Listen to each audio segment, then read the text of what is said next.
ಒಂದು ನಿಶ್ಶಬ್ದವಾದ ಶೂನ್ಯ ರಾತ್ರಿ. ಹಳ್ಳಿಯ ಕಚ್ಚಾ ರಸ್ತೆಗಳ ಮೇಲೆ ಚಂದಿರನ ಮಸುಕು ಬೆಳಕು ಹರಡಿತ್ತು. ಶೇಖರ ಮತ್ತು ಅವನ ಗರ್ಭಿಣಿ ಹೆಂಡತಿ ನೇತ್ರಾವತಿಯ ಮನೆ ಒಂದು ವಿವರಿಸಲಾಗದ ಭಯದಲ್ಲಿ ಮುಳುಗಿತ್ತು.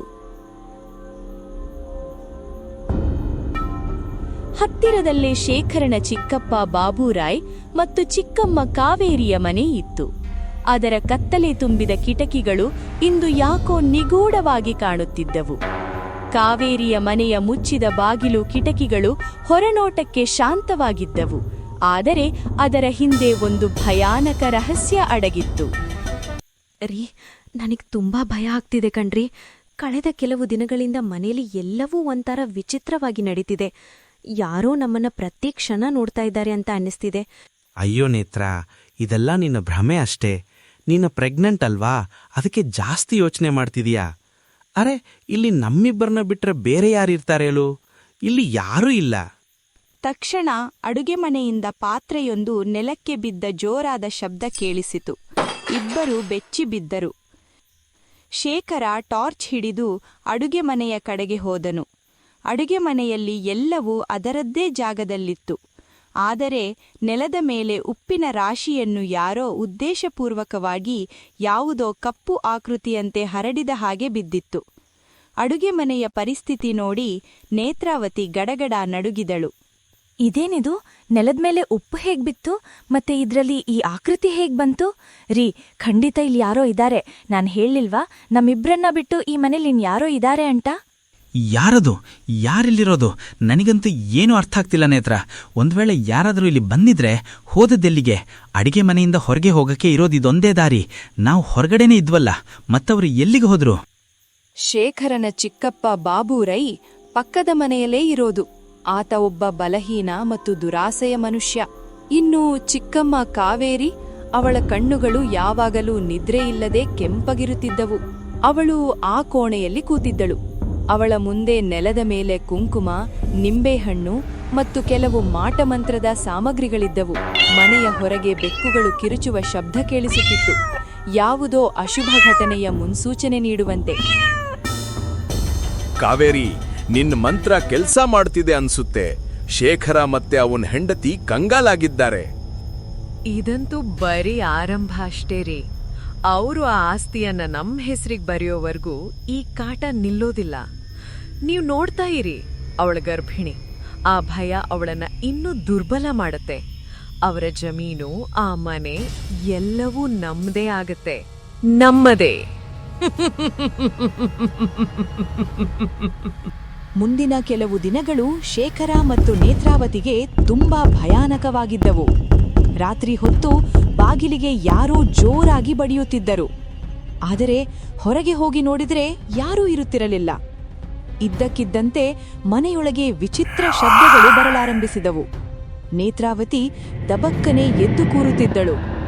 ಯಾರೋ ಯಾವಾಗಲೂ ತಮ್ಮ ಸುತ್ತಮುತ್ತಲೇ ಇದ್ದಾರೆ ಎಂಬ ಭಾಸ ಅವಳಿಗಾಗುತ್ತಿತ್ತು. ಅವಳಿಗೆ ತನ್ನ ಶರೀರ ಇದ್ದಕ್ಕಿದ್ದಂತೆ ಭಾರವಾದಂತೆ ಅನಿಸತೊಡಗಿತು. ಒಂದು ದಿನ ನೇತ್ರಾವತಿಗೆ ರಾತ್ರಿ ಹೊತ್ತು ಜೋರಾಗಿ ಹೊಟ್ಟೆ ನೋವು ಕಾಣಿಸಿಕೊಂಡಿತು. ಶೇಖರ ತಕ್ಷಣ ಅವಳನ್ನು ಹಳ್ಳಿಯ ಆಸ್ಪತ್ರೆಗೆ ಕರೆದೊಯ್ದನು. ಆದರೆ ಸ್ವಲ್ಪ ಹೊತ್ತಿನ ನಂತರ ಡಾಕ್ಟರ್ ಮುಖದಲ್ಲಿ ಬೇಸರವಿತ್ತು. ನೇತ್ರಾವತಿ ಆಘಾತದಲ್ಲಿದ್ದಳು. ಶೇಖರ, ನಮ್ಮನ್ನ ಕ್ಷಮಿಸಿಬಿಡಿ. ಮಗುವನ್ನ ಉಳಿಸಿಕೊಳ್ಳಕ್ಕೆ ನಾವು ತುಂಬಾ ಪ್ರಯತ್ನ ಪಟ್ವಿ. ಆದರೆ ಇದಾದ ನಂತರ ಶೇಖರ ಪೂರ್ತಿ ಕುಸಿದು ಹೋಗಿದ್ದನು. ಈಗ ಅವನಿಗೆ ನೇತ್ರಾವತಿಯ ಮಾತುಗಳ ಮೇಲೆ ನಂಬಿಕೆ ಬರತೊಡಗಿತು. ಶೇಖರ ನೆಲದ ಮೇಲೆ ಹತಾಶನಾಗಿ ಕುಳಿತನು. ನೇತ್ರಾವತಿಯ ಕಣ್ಣೀರು ನಿಲ್ಲುತ್ತಲೇ ಇರಲಿಲ್ಲ. ಅವಳಿಗೀಗಲೂ ತನ್ನ ಸುತ್ತ ಯಾರೋ ಇದ್ದಾರೆ ಎಂಬ ಭಾವನೆ ಬರುತ್ತಲೇ ಇತ್ತು. ನನ್ ಮಗು ಯಾಕೆ? ನಂದೇನ್ ತಪ್ಪಿತ್ತು? ರೀ, ನಾನ್ ನಿಮಗ್ ಮೊದ್ಲೇ ಹೇಳಿದ್ದೆ ಈ ಮನೇಲಿ ಏನೋ ಅನಾಹುತ ನಡೀತಿದೆ ಅಂತ. ಅದಕ್ಕೆ ನನಗಿಂತ ಪರಿಸ್ಥಿತಿ ಬಂದಿದ್ದು. ನಿಮಗ್ ನನ್ಮೇಲ್ ಯಾಕೆ ನಂಬಿಕೆ ಬರ್ಲಿಲ್ಲ? ಇದೆಲ್ಲ ಸರಿಯಿಲ್ಲ ನೇತ್ರ. ನಿನ್ನ ಅನುಮಾನ ನಿಜ ಇತ್ತು. ಯಾರೋ ನಮ್ಮನ್ನ ಟಾರ್ಗೆಟ್ ಮಾಡ್ತಿದ್ದಾರೆ. ಮೊದಲು ಆ ವಿಚಿತ್ರ ಘಟನೆಗಳು, ಈಗ ನಮ್ಮ ಮಗು. ರೀ, ನನ್ಗೆ ಮೊದ್ಲೇ ಗೊತ್ತಿತ್ತು ಏನೋ ಕುತಂತ್ರ ನಡೀತಿದೆ ಅಂತ. ನಾನೀ ಬಗ್ಗೆ ಕಾವೇರಿ ಚಿಕ್ಕಮ್ಮನ ಹತ್ರ ಮಾತಾಡ್ಬೇಕು. ಅವರಿಗೆ ಈ ಮಾಟ ಮಂತ್ರದ ಬಗ್ಗೆ ಗೊತ್ತು. ಬಹುಶಃ ಅವರು ನಮಗೆ ಸಹಾಯ ಮಾಡಬಹುದು. ನೇತ್ರಾವತಿ ಸುಸ್ತಾದ ಮತ್ತು ದುಃಖಿತ ಮನಸ್ಸಿನಿಂದ ಕಾವೇರಿ ಹತ್ತಿರ ಹೋದಳು. ಆಗ ಕಾವೇರಿ ಸುಳ್ಳು ಸಾಂತ್ವನ ತೋರಿಸಿದಳು. ನಿನ್ನ ಹಣೆ ಬರಹ ಅಮ್ಮ ತುಂಬಾ ಕೆಟ್ಟದಾಯ್ತು. ನಿನ್ನ ಮಗುವಿನ ಮುಖ ನೋಡೋ ಭಾಗ್ಯನೂ ನಿನ್ಗೆ ಸಿಗ್ಲಿಲ್ವಲ್ಲ. ನನಗಂತೂ ತುಂಬಾ ಬೇಸರ ಆಗ್ತಿದೆ. ಚಿಕ್ಕಮ್ಮ, ಯಾವುದೋ ಕಪ್ಪು ನೆರಳು ನಮ್ಮ ಹಿಂದೆ ಬಿದ್ದಿದೆ ಅನ್ಸುತ್ತೆ. ಕಳೆದ ಕೆಲವು ದಿನಗಳಿಂದ ಮನೇಲಿ ಏನೇನೋ ಆಗ್ತಿದೆ. ನನ್ನ ಮಗು ಕೂಡ ಉಳಿಯಲಿಲ್ಲ. ಯಾರಿಗೆ ನಮ್ಮ ಮೇಲೆ ಇಷ್ಟೊಂದು ದ್ವೇಷ ಇದೆಯೋ ಗೊತ್ತಿಲ್ಲ. ನಾವ್ ಯಾರಿಗೂ ಕೆಟ್ಟದನ್ನ ಮಾಡಿಲ್ಲ. ಖಂಡಿತ ಯಾರು ನನ್ನ ಮನೆ ಮೇಲೆ ಮಂತ್ರ ಮಾಡಿಸಿದ್ದಾರೆ. ಚಿಕ್ಕಮ್ಮ, ನೀವೇನಾದ್ರೂ ಮಾಡಿ ಇದಕ್ಕೆ ಏನಾದ್ರೂ ಪರಿಹಾರ ಹೇಳ್ತೀರಾ? ಅರೆ, ನೀನ್ ಚಿಂತೆ ಮಾಡ್ಬೇಡ ಮಗ್ಲೇ, ನಾನು ಎಲ್ಲವನ್ನೂ ಸರಿ ಮಾಡ್ತೀನಿ. ನೀನೀಗ ಮನೆಗ್ ಹೋಗು. ನಾನ್ ನಾಳೆ ನಿನ್ಗಾಗಿ ಏನಾದ್ರೂ ದಾರಿ ಹುಡುಕ್ತೀನಿ. ಒಂದ್ ವೇಳೆ ಅಂಥದ್ದೇನಾದ್ರೂ ಇದ್ರೂ ಈ ನಿನ್ ಚಿಕ್ಕಮ್ಮ ಇದ್ದಾಳಲ್ಲ, ನನ್ ಮುಂದೆ ಎಂಥವ್ರೂ ಮಂಡಿಯೂರ್ತಾರೆ. ನಾನೇನಾದ್ರೂ ಉಪಾಯ ಮಾಡ್ತೀನಿ. ಚಿಕ್ಕಮ್ಮನ ಮಾತಿನಿಂದ ನೇತ್ರಾವತಿಗೆ ಸ್ವಲ್ಪ ನೆಮ್ಮದಿಯಾಯಿತು. ಮತ್ತವಳು ಮನೆಗೆ ಮರಳಿದಳು.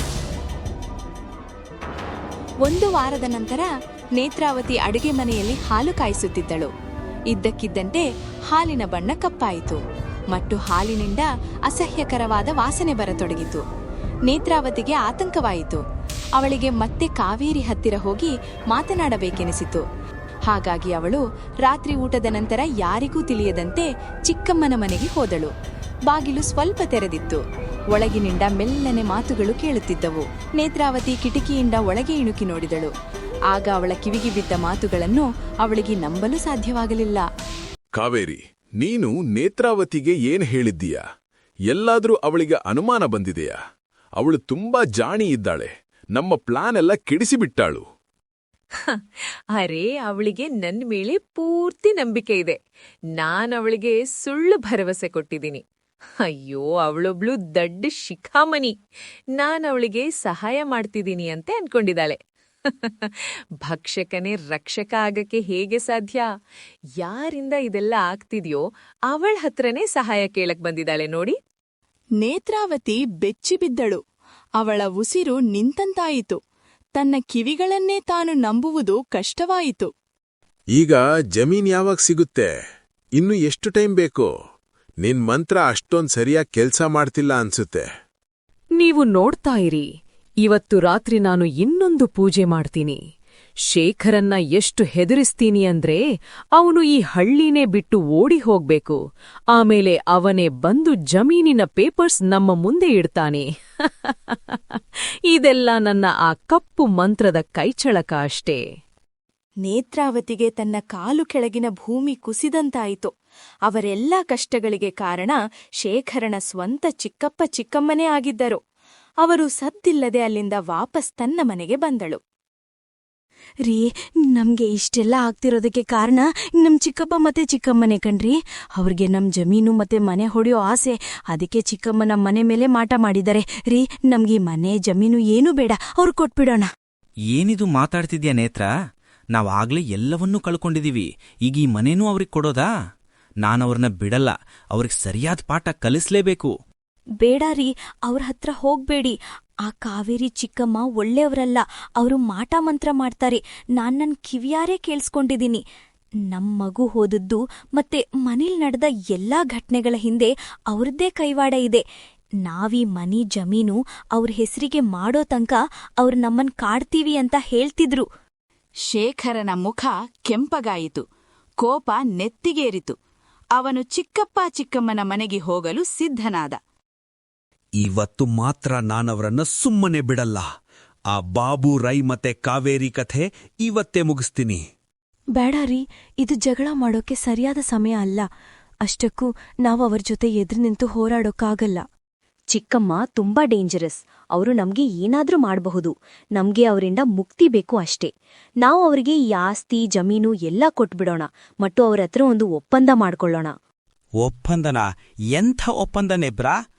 ಹೌದು, ಆಸ್ತಿ ಪಾಸ್ತಿ ಬರೆದು ಕೊಡುವ ಬದಲಿಗೆ ನಮ್ಮನ್ನು ನೆಮ್ಮದಿಯಿಂದ ಬದುಕಲು ಬಿಡಿ ಅಂತ ಕೇಳಿಕೊಳ್ಳೋಣ.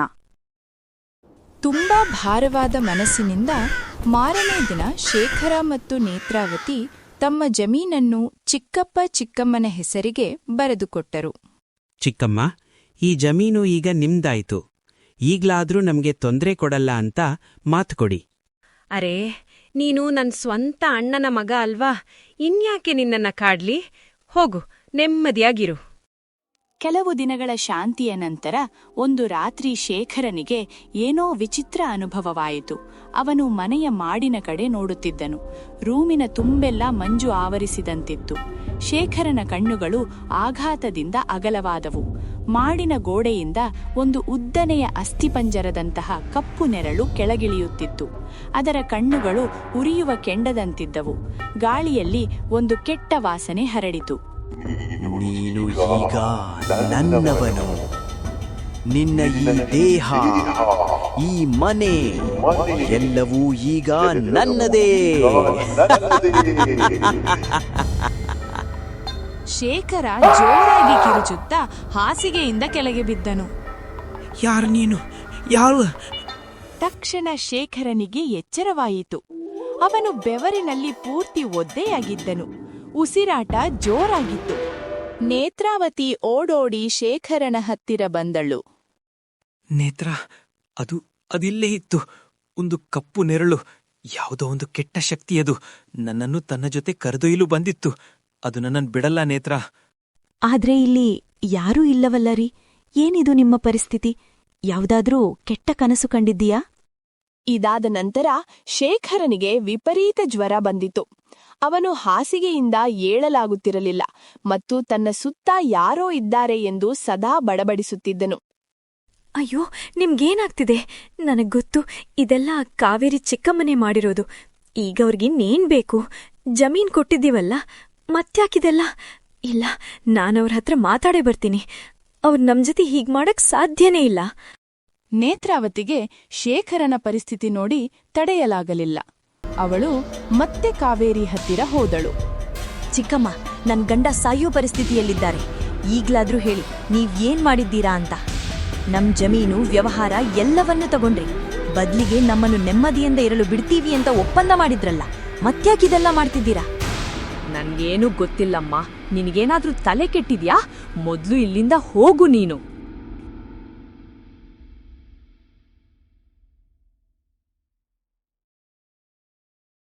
ನೇತ್ರಾವತಿ ಪೂರ್ತಿ ಕುಸಿದು ಹೋಗಿದ್ದಳು. ಆಗ ಅವಳಿಗೆ ಹಳ್ಳಿಯ ಹೊರಗಡೆ ಇರುವ ಒಬ್ಬರು ವೃದ್ಧ ಬಾಬಾ ಅವರ ನೆನಪಾಯಿತು. ಅವಳು ಆ ಬಾಬಾ ಹತ್ತಿರ ಹೋಗಿ ನಡೆದದ್ದನ್ನೆಲ್ಲ ಹೇಳಿದಳು. ಬಾಬಾ ಅವರು ಶೇಖರನ ಕಥೆಯನ್ನ ಗಮನವಿಟ್ಟು ಕೇಳಿ ಶಾಂತವಾಗಿ ಹೇಳಿದರು. ಮಗಳೇ, ನೀನ್ ಹೇಳ್ತಿರೋದು ನಿಜ. ನಿಮ್ಮನೆ ಮೇಲೆ ಒಂದು ಕೆಟ್ಟ ಶಕ್ತಿಯ ನೆರಳು ಬಿದ್ದಿದೆ. ಅದನ್ನು ನಿಮ್ಮ ಚಿಕ್ಕಮ್ಮನೇ ಕರೆಸಿರೋದು. ಈಗ ನಿನ್ನನ್ನು ಕೇವಲ ಒಂದು ವಿಷಯ ಮಾತ್ರ ಉಳಿಸಬಹುದು, ಅದು ನಿನ್ನ ಶ್ರದ್ಧೆ. ನಾನೇನ್ ಮಾಡ್ಬೇಕು ಬಾಬಾ? ನೀವೇ ಹೇಳಿ. ನನ್ನ ಮನೆ ಮತ್ತು ಗಂಡನಿಗಾಗಿ ನಾನು ಏನನ್ನಾದ್ರೂ ಮಾಡ್ತೀನಿ. ಪ್ರತಿದಿನ ಬೆಳಗ್ಗೆ ಮತ್ತೆ ಸಂಜೆ ಹನುಮಾನ್ ಚಾಲೀಸಾ ಪಠಣ ಮಾಡು. ನಿನ್ನ ಗಂಡನ ಕೈಗೆ ಈ ರಕ್ಷಾಧಾರವನ್ನು ಕಟ್ಟು. ಮನೇಲಿ ಹನುಮಂತನ ಮೂರ್ತಿಯನ್ನು ಪ್ರತಿಷ್ಠಾಪಿಸು. ಕಾವೇರಿಯ ಮಂತ್ರದ ಶಕ್ತಿ ಹನುಮಂತನ ಶಕ್ತಿಯ ಮುಂದೆ ನಿಲ್ಲೋಕಾಗಲ್ಲ. ನೇತ್ರಾವತಿ ಮನೆಗೆ ವಾಪಸ್ಸು ಬಂದಳು.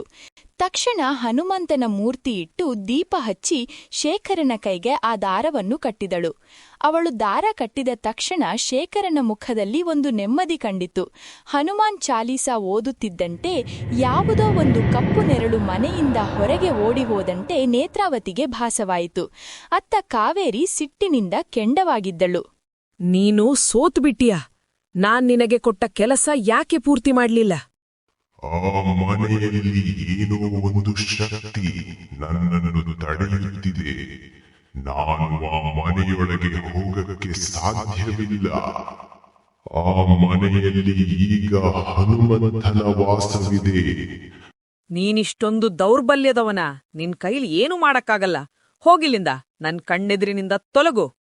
ಈಗ ನಾನು ಅತೀ ದೊಡ್ಡ ತಾಂತ್ರಿಕ ಪೂಜೆ ಮಾಡ್ತೀನಿ.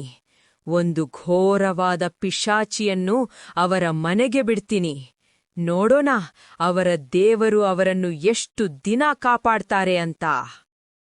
ಮಾರನೇ ದಿನ ಶೇಖರನ ಆರೋಗ್ಯ ಸುಧಾರಿಸಿತು ಮತ್ತು ಅವನು ಎದ್ದು ಕುಳಿತನು. ನೇತ್ರ, ಇನ್ನು ಮುಂದೆ ಈ ಹೋರಾಟವನ್ನು ನೀನೊಬ್ಬಳೇ ಮಾಡಬೇಕಿಲ್ಲ. ಬಾ ನನ್ನ ಜೊತೆ.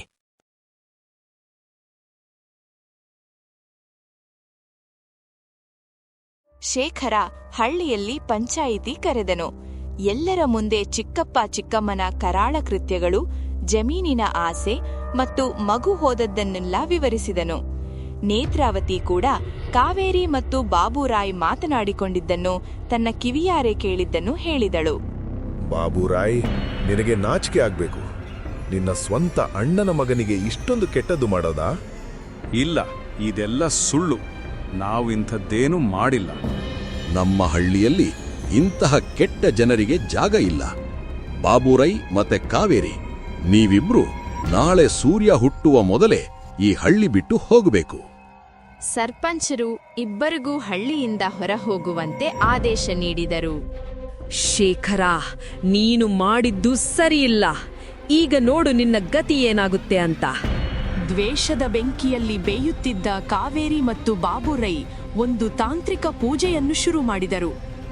ನಾನು ಹೋಗೋ ಮೊದಲು ನಿನ್ನನ್ನು ಮುಗಿಸಿಯೇ ಹೋಗ್ತೀನಿ. ನನ್ನ ಕಪ್ಪು ಮಂತ್ರದ ಶಕ್ತಿಯಿಂದ ನಿನ್ನ ಮನೆ ಸುಟ್ಟು ಬೂದಿಯಾಗಲಿ.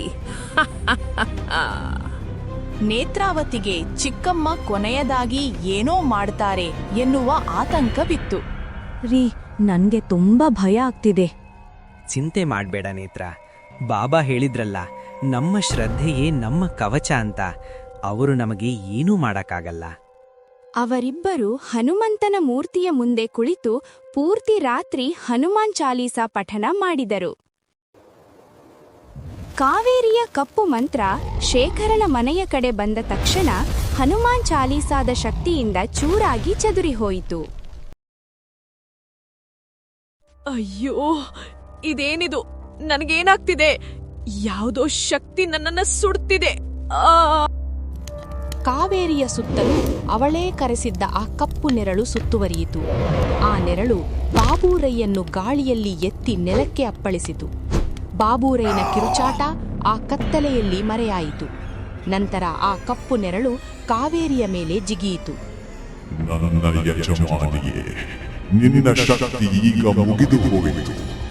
ಹನುಮಂತನ ಮುಂದೆ ನಿನ್ನ ಮಂತ್ರ ಉಲ್ಟಾ ಹೊಡೆದಿದೆ. ಈಗ ನೀನು ನನಗೆ ಆಹಾರ.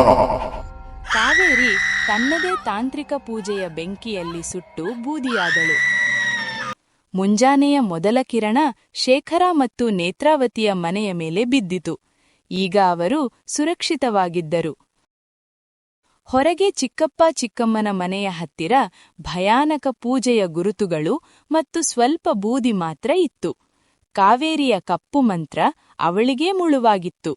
ಶೇಖರ ನೇತ್ರಾವತಿಯ ಕೈ ಹಿಡಿದನು. ಅವರ ಮುಖದಲ್ಲಿ ಈಗ ಭಯವಿರಲಿಲ್ಲ. ಬದಲಿಗೆ ಹನುಮಂತನ ಮೇಲಿನ ಅಚಲವಾದ ನಂಬಿಕೆ ಮತ್ತು ಶಾಂತಿಯಿತ್ತು. ಕೆಟ್ಟದ್ದಕ್ಕೆ ಸೋಲಾಗಿ ಒಳ್ಳೆಯದಕ್ಕೆ ಜಯ ಸಿಕ್ಕಿತ್ತು. ಈ ಕಥೆ ನಿಮ್ಗೆ ಇಷ್ಟವಾಗಿದ್ದರೆ ಹೈಪ್ ಮಾಡಿ ಮತ್ತು ಲೈಕ್ ಮಾಡಿ ಹಾಗೂ ಮಾಡರ್ನ್ ಕನ್ನಡ ಟ್ಯೂನ್ಸ್ ಯೂಟ್ಯೂಬ್ ಚಾನೆಲ್ಗೆ ಸಬ್ಸ್ಕ್ರೈಬ್ ಮಾಡ್ಕೊಡಿ. ಧನ್ಯವಾದಗಳು.